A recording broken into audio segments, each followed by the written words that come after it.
Friends, Nibs again, out in the garage tonight, and I wanted to do a new bring home video for you guys. Actually, it's been a long, hard day, but I really wanted to get this done. Kind of excited about this one, and I just picked it up. And this is one that I've actually been trying to buy on eBay for quite a while, and they are just not giving these away anymore. But got a text from a local friend here, said he had a pellet gun I might be interested in, and I picked this one up for a decent price. I'm not gonna say how much, but I think I got a pretty good deal on it. And what we have here is a Smith Wesson model 79G.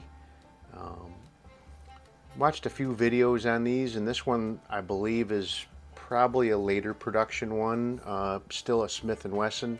Apparently they sold the rights to this over to Daisy somewhere in the mid 80s from what I've heard, but they made these from the mid 70s till the mid 80s, and then Daisy bought the rights to them. They had a different model, like 790 or something like that on theirs, and I don't think they were marked as a Smith & Wesson, but they basically made the same gun. In the early Daisies, I heard, were pretty good quality, but then their quality went downhill. But what we have here is an original Smith & Wesson, and my friend did say that it worked the last time he's used it, but it's been quite a few years since he's put a CO2 cartridge in it.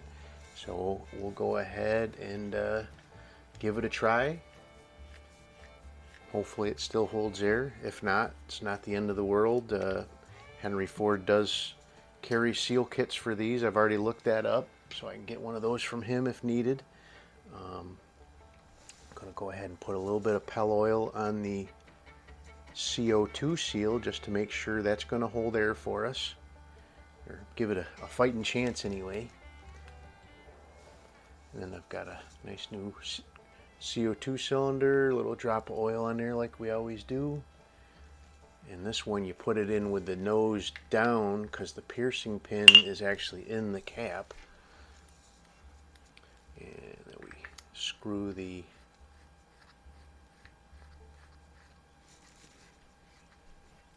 it down till it stops, and then you give it a whack. And let's just, it sounds like it's holding there. I heard the hiss. Ooh, there we go. That is cool. I don't hear anything leaking. We'll do a few shots with it though, and in anticipation of it actually working, I did set up my downrange camera on a couple of splatter bursts so we could play around with it if it did work. So we'll go ahead and we'll give it a try. This is pretty cool though. So you there's a little knob right here. You push that in and pull the bolt open. That's pretty cool, kind of AR-15 looking ordeal there. Load a single pellet in there, and then there's actually a little slide forward, kind of like the Crossman Mark 1. Very similar in arrangement is that. Let's see if I can hit anything.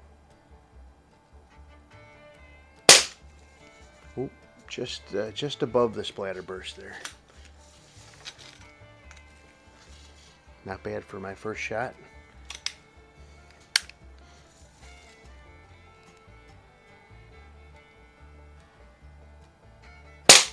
That's better.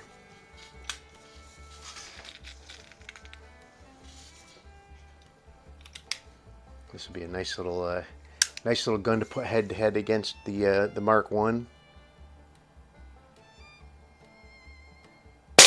Oh yeah, there we go. So it does have a power adjuster for the hammer spring in the end here. You can turn it in or out to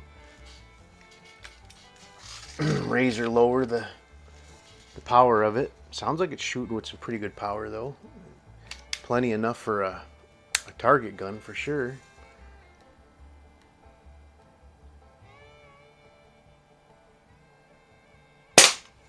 Oh yeah, this is gonna be a lot of fun.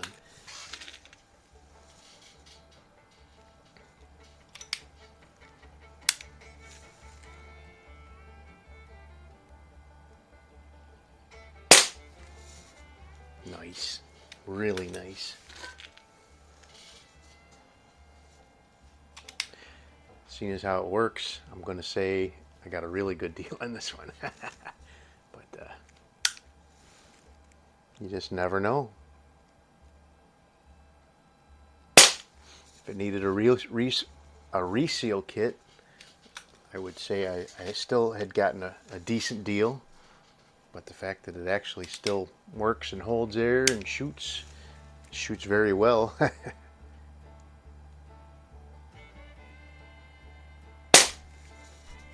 That's going to be a great addition to the channel for sure. They also made a 78G, which was a 22 caliber, and I've been looking for one of those too.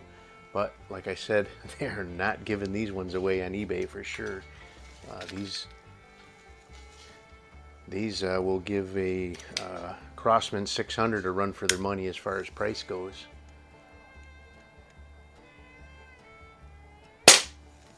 All right, all except for that first shot. I think I kept them all on the splatterburst. It looks like I did anyway. Such a fun gun.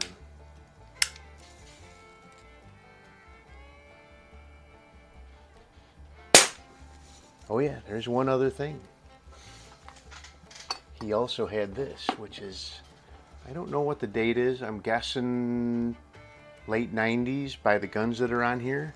But what we have here is so on this side it has what was part of the Crosman pistol collection at that time, whatever it was. And then on this side it has all of the Crosman air rifles that were available. And especially on this side, I have had almost every one of these. So the 1077, I've repaired one of those for a friend. The Model 66, I've had one of those. 2100, I've shot one that belonged to a friend. 760, obviously I have plenty of those. The Model 781, I have one of those. 788 BB Scout, I don't have one of those. I'm not sure I've ever seen one of those. Another 760. So the backpacker I haven't had yet. 21 Classic, again, 2200 Magnum. I have not had one of those yet. Another 66 Power Master. I've got a couple of those in the garage here. 664X Power Master. I have not seen. Oh, okay, 664X. That's the one that comes with the scope. That's the one that I had that was new in the box. 66 RT, which is a basically camo version of the 66. I haven't had one of those. And then the 782 Black Diamond, which is a CO2 gun. I haven't seen one of those. So a couple of them I haven't had or had in the garage here. So, but that is pretty cool. I'll have to find a nice place to put that up on the wall here somewhere, clear some space. But that is pretty cool. So I am very happy with this. This is supposed to be a kind of a replica of a Smith Wesson Model 41, and it has some real weight to it. I've shot a couple of 41s in the past, and this guy really has the weight and feel of a real Model 41. So, oop, I forgot to cock the hammer. You gotta do that.